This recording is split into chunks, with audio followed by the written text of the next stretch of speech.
রোদ্দুর উঠে পড়েছে, এখন থালা বাসন মাজা হবে। এগুলো কি দিয়ে মাজে যদি কেউ জেনে থাকো অবশ্যই একটুখানি কমেন্ট করে বলো তো।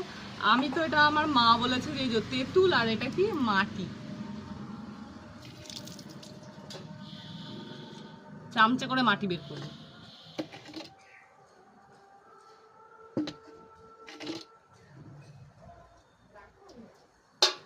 আগে মাটি দিয়ে মাজার অভ্যাস ছিল, মানে মাটি নিয়ে খেলা করতাম ছোটবেলায়।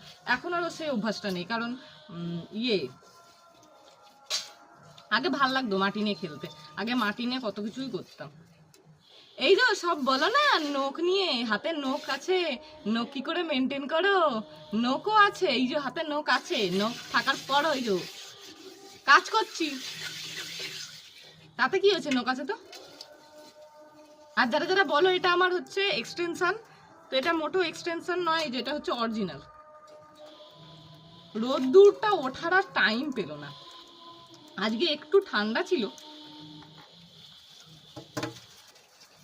এখানেই মনে হচ্ছে পুরে সেদ্ধ হয়ে যাবে।